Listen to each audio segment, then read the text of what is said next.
Praise the Lord. आप सभी को जय मसीह की। आज हम इस बात पर मनन करेंगे कि बाइबल में पुराना खमीर किसे कहा गया है।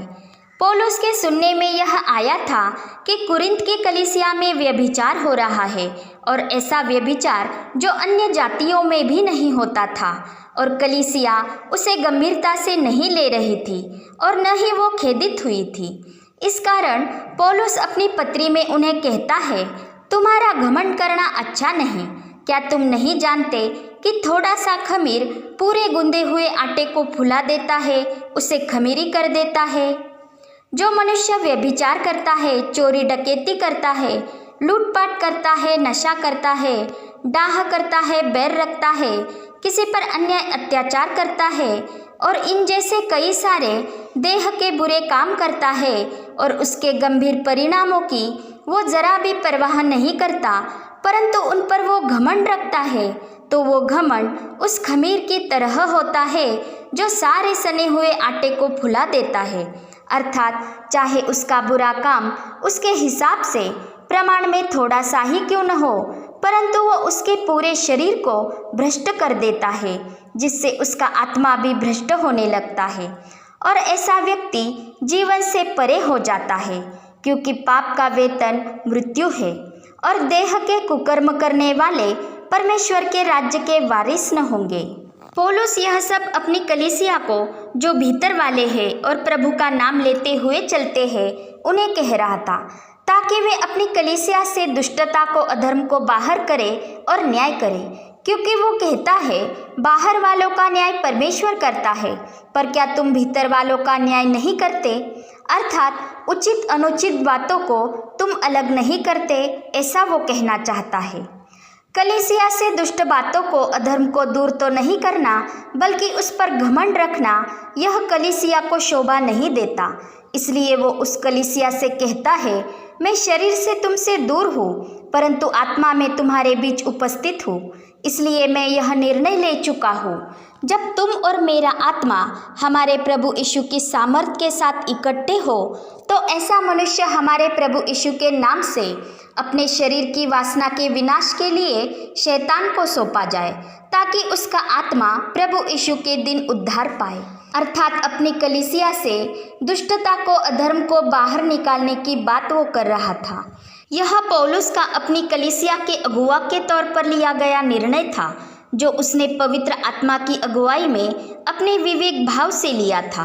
प्रभु यीशु से वफादार रहना और पाप में जीवन बिताना, अधर्मी काम करते रहना, ये बातें आपस में मेल नहीं रखती, तथा जो शरीर की वासना के अनुसार दिन काटेंगे वे मरेंगे, परंतु जो आत्मा से देह की क्रियाओं को मारते हैं वे जिएंगे। इसलिए आगे कहा गया है कि पुराना खमीर निकालकर अपने आप को शुद्ध करो, और जैसे तुम बेखमीर हो गए हो वैसे ही नया गूंदा हुआ आटा बन जाओ। यहाँ पर हम खमीर और आटे की बात करें तो हम गूंदे हुए आटे में से खमीर बाहर नहीं निकाल पाते, हमें नया आटा गूंदना पड़ेगा। परंतु यदि हमें उसी खमीरी आटे में से अखमीरी रोटी या ब्रेड चाहिए, तो हम उस आटे में के खमीर को 100 डिग्री सेल्सियस तापमान में नष्ट कर सकते हैं। अर्थात अग्नि संस्कार में हम उस खमीर को नष्ट कर सकते हैं। परंतु ऐसी रोटी या ब्रेड स्वाद में पूरी तरह से अखमीरी नहीं लगती। परंतु हम जानते हैं कि पवित्र आत्मा के अभिषेक की सामर्थ एक ऐसी न बुझने वाली आग है, जिसमें सारी दुष्टता जलकर भस्म हो जाती है, और वो हमें पूरी रीति से नया बनाने की सामर्थ भी रखती है। वो मरणहार शरीर को संजीवित करती है। जो अपने पापों को मानते हुए सच्चे मन से, अनुतप्त हृदय से प्रभु यीशु के पास लौट आता है और हृदय की सच्चाई से उस पर विश्वास करता है और फिर से उस पाप की गंदगी में नहीं लौटता, तो उसके विश्वास के द्वारा पवित्र आत्मा उसके हृदय में प्रवेश करता है और वो उसे उस धार्मिकता में बने रहने में उसकी सहायता करता है, जो धार्मिकता हमें प्रभु यीशु मसीह पर किए गए विश्वास के द्वारा प्राप्त होती है। पवित्र आत्मा हमें मसीह के वचनों पर चलना सिखाता है, ताकि उसके वचन हम में बने रहे और हम मसीह में। और जब हम इस संसार के सदृश न होते हुए पवित्र आत्मा की अगुवाई में अपने मन को मसीह में नया करते जाते हैं और अपना चाल चलन बदलते जाते हैं तो हम मसीह में नई सृष्टि बन जाते हैं। 2 कुरिन्थियों 5:17 में कहा गया है कि यदि कोई मसीह में है तो वो नई सृष्टि है, पुरानी बातें बीत गई, देखो वे सब नई हो गई।